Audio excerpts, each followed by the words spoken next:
Good evening, I'm Chris Cuomo. For our lead story tonight, we sifted through thousands of drug company documents, including these, that the public has never seen and was never meant to see.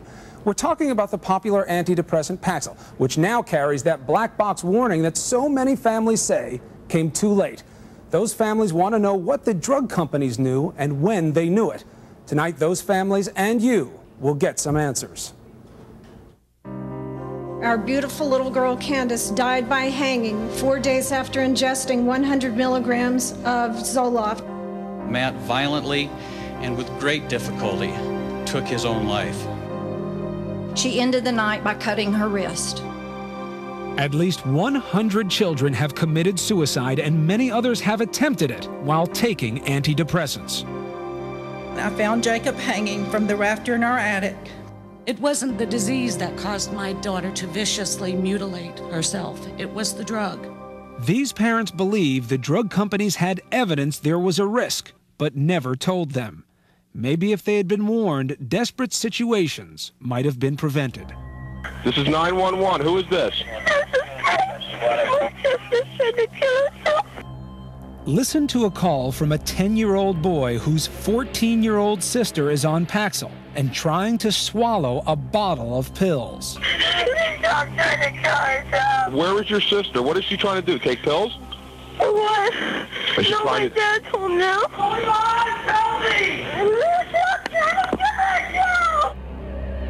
The family is suing.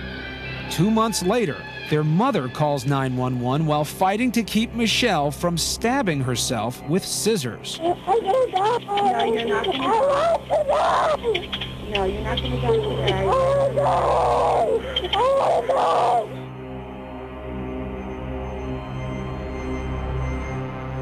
In 2002, 11 million antidepressant prescriptions were written for American children.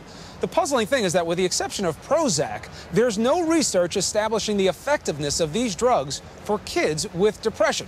So the question now is, could these drugs be harmful to children? Primetime Live has discovered a new trail of documents from the makers of Paxil, GlaxoSmithKline. Look here. These papers show that as far back as 1997, some children taking Paxil in their own tests demonstrated suicidal behaviors. But patients were not warned.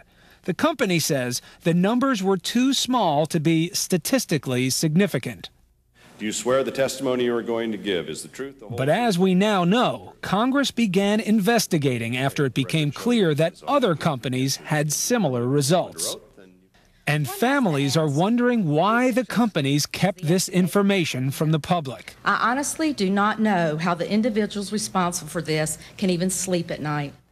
Now Jennifer Tierney's daughter, Jamie, is still alive to talk about it.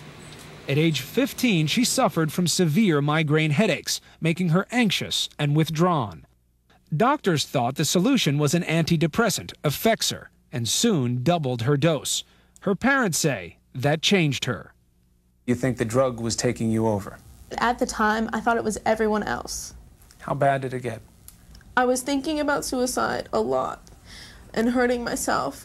You would think about this how? I would think about how I would do it when I could actually do it and get away with it, you know, not be stopped like in the middle of it. I had gotten in a fight with my parents. I'm not sure what about. I don't remember. And I remember running upstairs and trying to slit my wrist with a razor blade. Harvard psychiatrist Joseph Glenn Mullen consults for lawyers suing antidepressant manufacturers. He prescribes these drugs to patients but says he closely monitors them because he's seen extreme and dangerous reactions in some patients. People who were not suicidal before I put them on the drug, who very clearly became agitated, sleepless, restlessness, and completely preoccupied with suicidal thoughts. And when I took them off the drug, it went away. The vast majority of patients taking antidepressants don't have suicidal thoughts. But for families like the Tierneys, this isn't about the numbers. It's about the notification, having all the information available before putting their child on a potentially dangerous drug. Had we been warned and known what to look for, we would have known immediately that Jamie was in trouble with this drug. And parents say a warning is crucial because tragedy can strike in the blink of an eye. Julie Woodward was only 17 years old. She had recently switched high schools, and her parents say she was in a rebellious phase. Julie had been taking Zoloft for just 7 days when her father found her in the garage. Julie had hanged herself. I just remember that moment, and I just said, you know,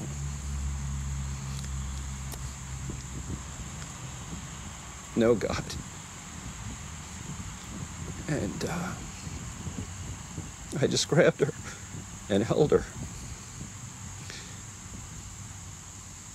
And I knew she was gone. Before prescribing Zoloft, doctors actually tested Julie on a suicide severity scale, where she scored just 2 out of 5. She had thoughts of suicide, but no intent or plan. We all have tremendous guilt that we would have given our child something that could have caused their death. And I just said we didn't know at the time.